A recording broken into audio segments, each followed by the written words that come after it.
Good evening. Welcome to Loveworld USA News. I'm TGK Andre. First, let's take a quick look at the top stories this evening. President Trump reiterates interest in Canada joining US as Prime Minister Carney firmly rejects idea.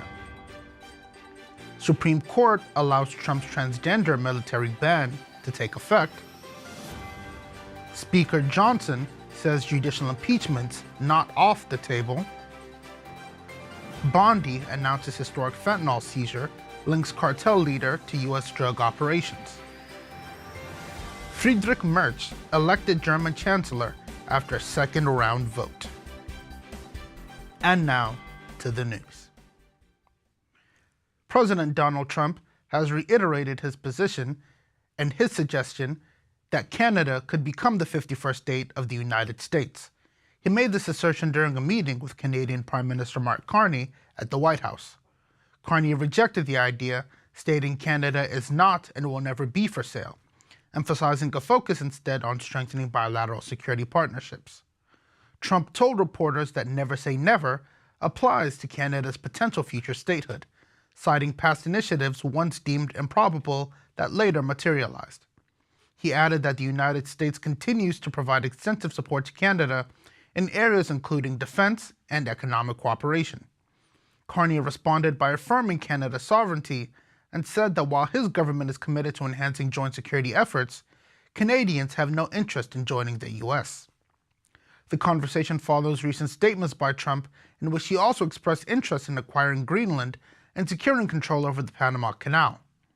In an earlier interview, Trump said the U.S. is bearing costs to support Canada without equal returns, and suggested that statehood would resolve trade and defense disparities. Carney reaffirmed Canada's position during the joint appearance, asserting that the Canadian people would not reconsider their constitutional independence. Trump indicated he would not pursue the issue with force, but said geopolitical realities might create opportunities in the future for strategic acquisitions like Greenland. Let's take a look. No. Well, I still believe that, but you know, it takes two to tango, right? But no, I do. I mean, I believe it would be a massive tax cut for the Canadian citizens. You get free military, you get tremendous medical cares and other things. There would be a lot of advantages, but it would be a massive tax cut. And it's also a beautiful, you know, as a real estate developer, you know, I'm a real estate developer at heart.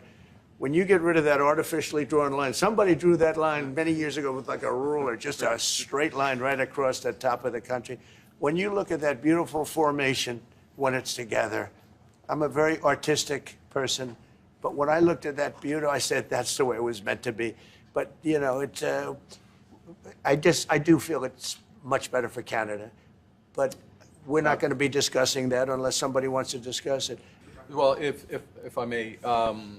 As you know from real estate, there are some places that are never for sale. That's true. We're sitting in one right now, you know, Buckingham Palace that you visited as well. That's true. And having met with the owners of Canada over the course of the campaign last several months, it's not for sale, won't be for sale ever.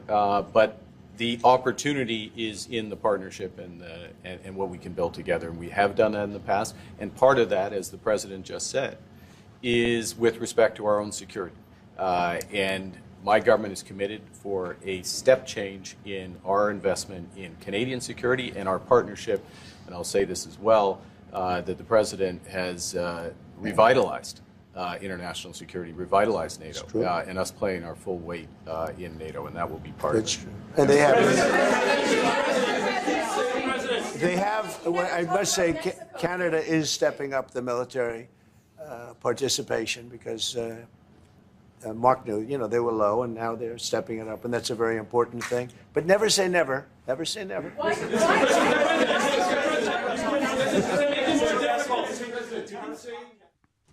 The U.S. Supreme Court on Tuesday issued a stay on a lower court ruling that had temporarily blocked the enforcement of President Donald Trump's executive order banning transgender individuals from serving in the military.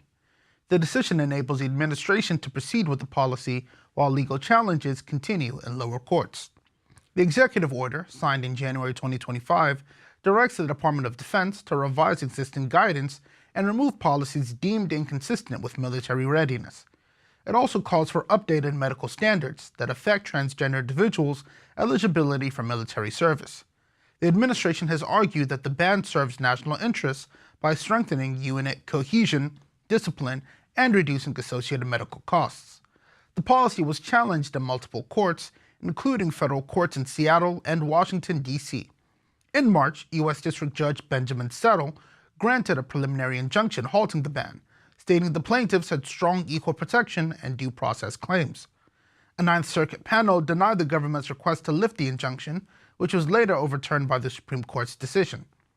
Trump administration officials, including Defense Secretary Pete Hegseth, have emphasized that the order is part of a broader effort to restore military standards and prioritize operational readiness. The legal case, Schilling v. United States, is ongoing and expected to return to lower courts for further proceedings. Let's take a look. Supreme Court is allowing the administration's transgender ban in the military stand while legal challenges proceed. Lower courts had blocked the policy, which comes from an executive order the president signed right after taking office. Today's ruling was brief with no reasoning attached, though the court's 3 liberal justices did register dissent. Thousands of transgender people currently serve in the military, but they account for less than 1% of all active duty personnel. House Speaker Mike Johnson has asserted that while the impeachment of federal judges remains an option, Republican leadership is focused on legislative efforts to curb nationwide injunctions. Johnson cited the recent passage of the No Rogue Rulings Act as a more viable and immediate tool to address what he called judicial overreach, particularly rulings that block administration-wide policies. Johnson noted that only 15 federal judges have been impeached in U.S. history, and emphasized the difficulty of securing the necessary Senate votes for removal. He said impeachment requires a high burden of proof and broad support, making it unlikely to succeed in the current political climate. However, he made clear that the option remains available if merited. The House-passed bill, introduced by Representative Darrell Issa, seeks to prohibit single federal judges from issuing nationwide injunctions. Johnson called the bill a silver bullet against activist rulings and urged the Senate to act, saying the legislation should not be viewed as partisan. The measure aligns with the Trump administration's broader push to remove legal barriers to executive policies. Some Republican lawmakers continue to advocate for impeachment resolutions and could introduce them through privileged motions, requiring House action within 2 legislative days. However, GOP leaders have acknowledged the political risks of impeachment efforts, particularly given the Senate's divided composition and the high threshold for conviction. Let's take a look. Thank you, Mr. Speaker. I wanted to follow up on your comments about Congressman Issa's bill on judges. So are judicial impeachments off the table for the rest of this Congress? No, look, impeachments are never off the table if it's merited. But in our system, we've had 15 federal judges impeached in the entire history of the country. I mean, there may be some that I feel merit that, but you got to get the votes for it, right? And it's a very high burden, and frankly, the bar is high crimes and misdemeanors. I mean, the last federal judge was impeached, I think it was caught like, taking cash in an envelope. It's like, it's got to be a pretty brazen offense, a real open crime that everybody could agree to. So short of that, if we don't have the votes, and by the way, even if we could get an impeachment article through the House on a federal judge, it's unlikely that they would be tried and convicted in the Senate on that with the divided number we have. So short of that, what can we do? I mean, we've done everything within our power to solve that problem. And remember the stats. I think it's 67% of all national injunctions issued against a president in the last 100 years were against one president. His name's Donald J. Trump. 90% of those were from openly, Democrat-appointed judges that many would regard as this other judge as activists or people venue shop to get in their courts. So we all know it's a real problem. It's not what the Founding Fathers intended. So what can we do? Using our power in the House, Darrell Issa's bill is a great response. The No Rogue Rulings Act would prohibit a single individual judge from issuing a nationwide injunction like that to stop the entire policy of an administration. I think that is a very common sense standard, and one that would kind of get back to the original intent and eliminate the ability of just one activist to just stop everything. And it's very reasonable legislation. We passed it through the House. We sent it to the Senate with every expectation that they should be able to take that up, and I certainly hope they can, because, again, it shouldn't be a partisan issue. It should be something that every American agrees with. We've got to restore faith in our system of justice, and it was eroded over the last 4 years under the Biden administration for all the reasons we know, and have recounted here many times. And it falls to us to make sure that people can believe. Lady Justice has a blindfold for a reason, right? That the symbol is that it's equal justice under law, as it's chiseled into the marble above the Supreme Court's entrance when you walk in. We have to restore that. If you don't have the people's faith in a system of justice and fair judges, then you don't have anything in a republic. And that's why this is so important. We'll keep advancing it. More stories after this break. Don't go away. We have more monies being spent than at any time in the history of our country. We're up to close to $8 trillion, I think I can say. At the heart of the Trump administration's policies is one overarching goal. It is to stage the great American manufacturing comeback. President Trump pushing ahead with his America First agenda. Breaking news, Apple announced it's going to work with Foxconn to build a server factory in Texas by 2026. The company says it is now planning to invest $500 billion in the U.S. economy. The CEO of SoftBank pledging to invest $100 billion in the U.S. over the next 4 years. This is President Trump delivering on the promise he made to the American people on the campaign trail. The idea is come to America, build greatness in America, build for American customers. Project Stargate. It's a joint venture between SoftBank, Oracle, and OpenAI, and they're going to create a data center that will eventually be expanded to other states. Shows people are listening to Mr. Trump's pitch to bring new industry to America. This is the latest pledge from a foreign business leader promising to spend big in the U.S. as a result of Trump's election victory. Founder of the property development company DeMac Properties is pledging the money. President Trump announcing $100 billion investment from Taiwan Semiconductor, bringing the company's total American investments to $165 billion. The most powerful AI chips in the world will be made right here in America. Things happen so quickly in the Trump world, right? It's 100 days. Right. It feels like it's 100 months. This is leadership. This is taking control of the problem for military, for everything, for industrial, for our economy. Even if it causes short-term pain, the reality is it is the right decision. All of the computer chip companies are coming in at levels that nobody's ever seen before. NVIDIA says it will invest hundreds of billions of dollars over the next 4 years, part of the manufacturing renaissance under President Donald J. Trump. Furniture maker Prepack are shifting their operations from Canada to North Carolina. Johnson & Johnson says it will invest more than $55 billion in the U.S. over the next 4 years. And the auto companies are coming in. I could name 8 right now already, auto plants that are either starting or about ready to start construction. Hyundai announced a $20 billion investment. With your leadership, Mr. President, Hyundai Motor Group is proud to be a stronger partner in America's industrial future. This is the automobile industry, and now those plants largely have stopped and they're moving them to our country. Honda is building one of the biggest plants. Honda is producing its next generation Civic Hybrid in Indiana instead of Mexico. Trump believes that the key to transforming America along the lines he wants, economically, socially, and politically, is to revive the factories and foundries across this country. We're going to train people in trade craft, bring back trade craft to America so that people can work in these factories with great paying jobs. We're going to train them, and we're going to remake the American dream.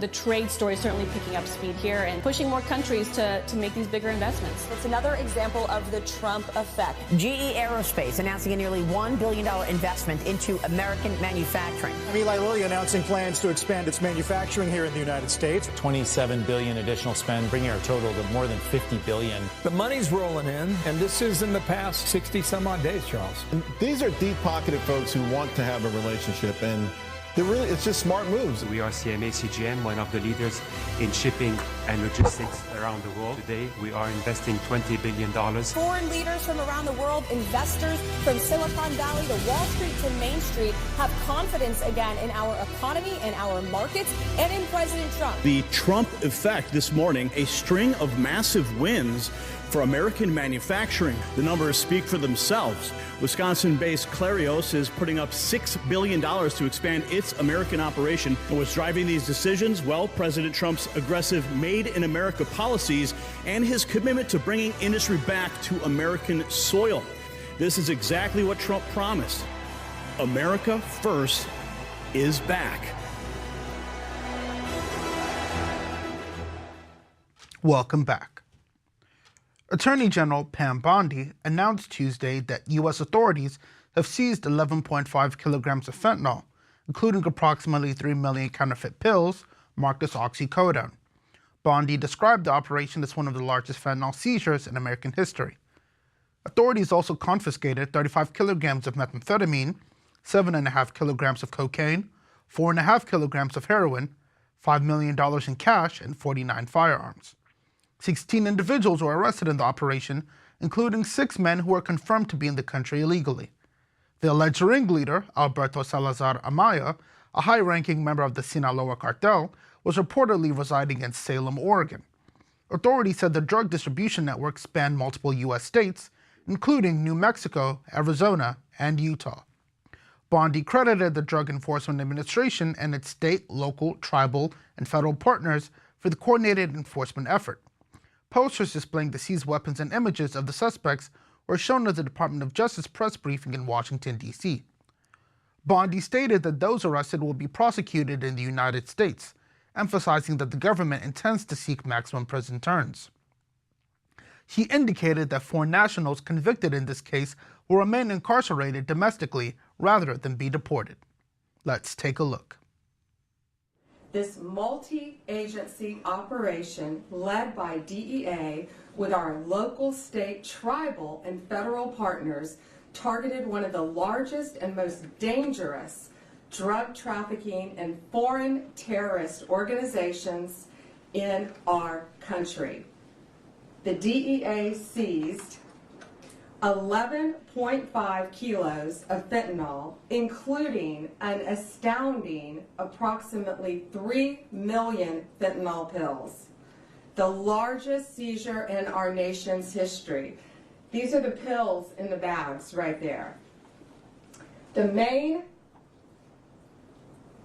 bottom right, the head of this organization, Sinaloa organization, here in the country illegally, 6 of these guys and women here in the country illegally.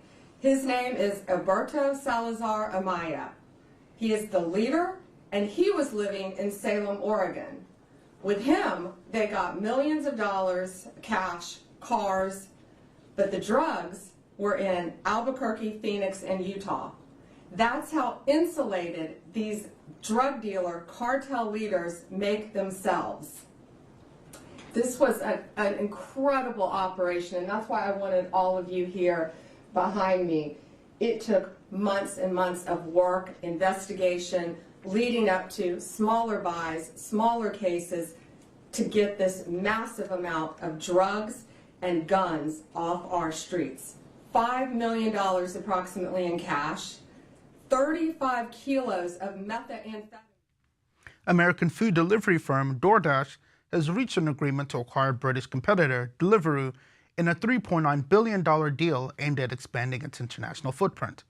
The acquisition values Deliveroo at £2.9 million on a fully diluted basis, with DoorDash offering 180 pence per share, a 44% premium over Deliveroo's April 4 closing price. Deliveroo's board has accepted the offer, which will see DoorDash take full ownership of all issued and outstanding shares. DoorDash CEO Tony Zhu stated the combined company will operate in over 40 countries and serve a market of more than 1 billion people. DoorDash has also confirmed that the offer terms are final unless a rival bid emerges. DoorDash, or Deliveroo, which launched on the London Stock Exchange in 2021, struggled post-IPO as investor confidence declined due to gig economy concerns and market competition. The company's stock dropped more than 50% from its IPO price of £3.90, and it has gradually exited various international markets in recent years, including a partial sale of its Hong Kong unit. The move follows broader consolidation trends in the global food delivery sector.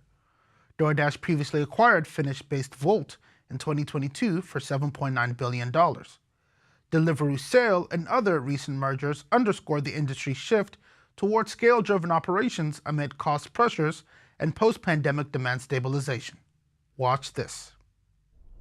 US meal delivery firm DoorDash will buy British rival Deliveroo for $3.85 billion. The companies made the announcement Tuesday. Both firms aim to expand their reach and take on competition. They restarted talks last month after DoorDash approached Deliveroo with a 180 pence per share proposal. Previous negotiations had ended in disagreement over Deliveroo's valuation. The acquisition will help DoorDash grow its market share in Europe and compete against Just Eat and Uber Eats. Britain and Ireland are Deliveroo's largest market and made up for 62% of the value of the orders in its latest quarter. Its other large markets include France and Italy. The firms said they each had orders worth about a combined $90 billion last year. A source said the deal isn't expected to face regulatory hurdles as DoorDash has virtually no presence in Deliveroo's 10 markets. Ferrari reported a 17% increase in first quarter profit on Tuesday, driven by strong demand for personalized vehicles and favorable product mix. The Italian luxury car maker posted €412 million in net income for the quarter, slightly exceeding analyst expectations. Net revenue rose 13% year over year to €1.79 billion, despite shipments increasing by less than 1%. Ferrari CEO Benedetto Vigna said the company is off to a strong start for 2025, crediting double-digit growth in key metrics. The company reaffirmed its full-year guidance, including expected revenue above €7 billion and adjusted earnings per share of €8.6. Ferrari plans to maintain production levels while focusing on higher-margin personalized models. However, the company warned that the recently implemented 25% U.S. tariffs on EU automotive imports could reduce its profitability by up to 50 basis points this year. Ferrari has responded by raising prices by 10% on select models, potentially adding $50,000 to the cost of a typical car. Several European automakers have already lowered guidance due to the tariffs, but Ferrari continues to hold its position. Ferrari also updated its timeline for the release of its first all-electric vehicle, the Elettrica. The EV will now be unveiled in spring 2026, with deliveries expected to begin that October. The company said further details on the car's technology will be shared at its Capital Markets Day later this year. The news continues after this break. Stay with us. Is watching. Billions of hearts, billions of souls, each one a life that matters. And every day they're being touched by the power of the gospel because you gave our dearest partners. Through the Loveworld networks, the message of our Lord Jesus is reaching further than ever before, into nations where churches are silenced, into homes where hope had disappeared, into hearts where light had never shone, into every man's world. This is the year of completeness, and truly, we are everywhere.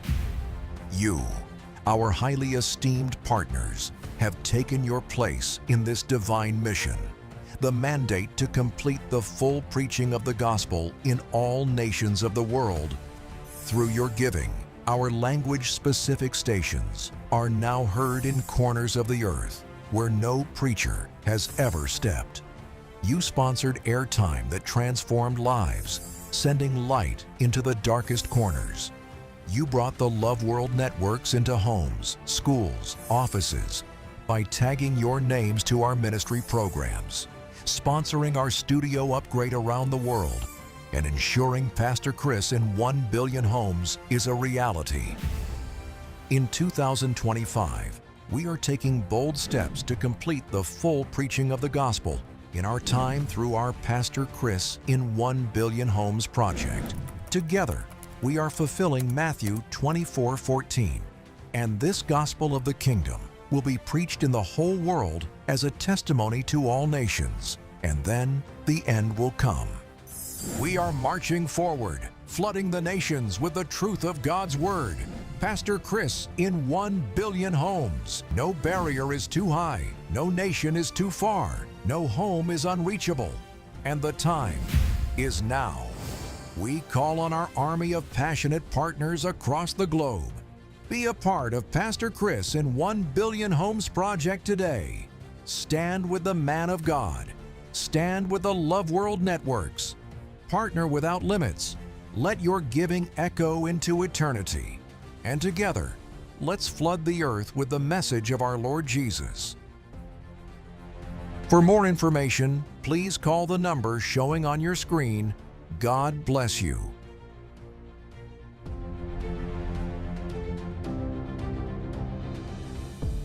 Welcome back.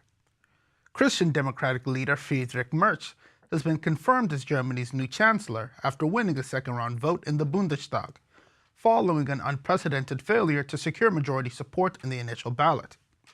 Merz secured 325 votes out of 630, clearing the 316 vote threshold required to lead the coalition government formed by the CDU and CSU and the Social Democrats. The initial defeat triggered political uncertainty, with markets responding negatively and European leaders watching closely due to Germany's role in defense and economic policy within the European Union. Merz's agenda includes reviving Germany's economy and responding to growing support for the right wing. Alternative for Germany, also known as the AfD, now the largest opposition party. The vote took place on the eve of the 80th anniversary of Nazi Germany's surrender in World War II, with Russia's war in Ukraine and U.S. disengagement under the Trump administration heightening pressure on Berlin's military and diplomatic posture. Germany is the EU's largest economy and second largest military supporter of Ukraine after the United States. Merz's government follows that of outgoing Chancellor Olaf Scholz. U.S.-Germany relations have been tense under President Donald Trump, who has criticized Berlin's defense contributions. The new government now faces internal challenges as well, including surveillance of the AfD, recently classified as extremist by Germany's domestic intelligence agency. Let's take a look. It was meant to be a done deal.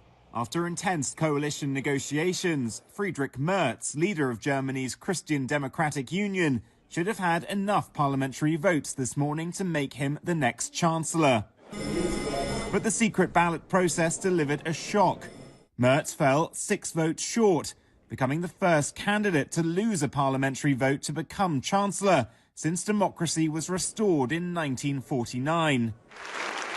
Watching the confusion, former Chancellor Angela Merkel, as Merz's team tried to figure out who had refused to back him. MPs from coalition partners, the centre-left Social Democratic Party, or his own side. The unprecedented surprise triggered a fall in Germany's stock market. Frankfurters were bemused by the result. Sehr peinlich für ihn, denke ich mal. Embarrassing. Very embarrassing for him, I think, if he doesn't have his own shop under control. Also ich finde schade, dass nicht gewählt wurde heute. I think it's a bad thing for Germany that we're now back in such a mess. Undeterred, Merz opted for a second vote in the afternoon. His gamble paying off with a majority of 9. I thank you for the confidence and I accept the election. Though short, this setback may hobble the Chancellor as he tries to revive Germany's... Romanian Prime Minister Marcel Ciolacu has resigned following a first-round presidential election victory by nationalist candidate George Simion. Ciolacu's Social Democrat Party will also withdraw from the governing coalition, citing a loss of legitimacy after their candidate was defeated. Simion, a nationalist known for his opposition to EU centralization and support for national sovereignty, received 40.9% of the vote and is set to face Liberal Bucharest Mayor Nicușor Dan in a runoff on May 18th. Simion's strong showing was fueled by public frustration over the annulled 2024 elections and concerns over foreign influence. President Ilie Bolozhan, serving in an interim role since February, will appoint a caretaker prime minister. The resignation is expected to trigger up to 45 days of political instability as parties attempt to form a new coalition government.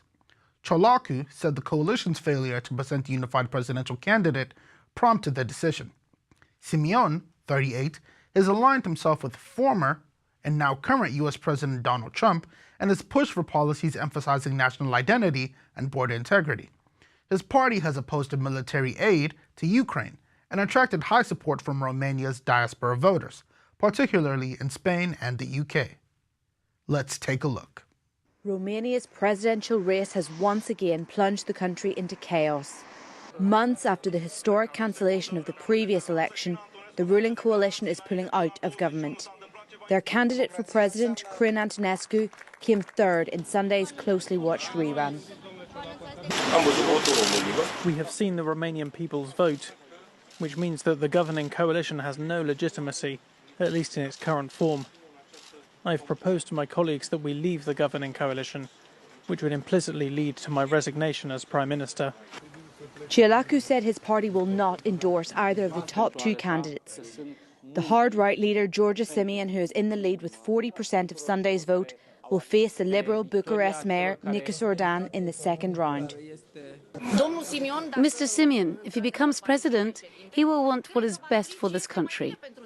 That's why I believe everyone went and voted for him, because they trust him. What I like the most is his fighting spirit. And to be honest, there's not really anyone else. That's a sad truth. And to end the news today, a quick recap of the headlines. President Trump reiterates interest in Canada joining US as Prime Minister Carney firmly rejects idea. Supreme Court allows Trump's transgender military ban to take effect. Speaker Johnson says judicial impeachment's not off the table. Bondi announces historic fentanyl seizure links cartel leader to US drug operations. Friedrich Merz elected German Chancellor after second round vote. And that's the news for today. Join us same time tomorrow for more news. I'm TGK Andre. Good night and God bless you.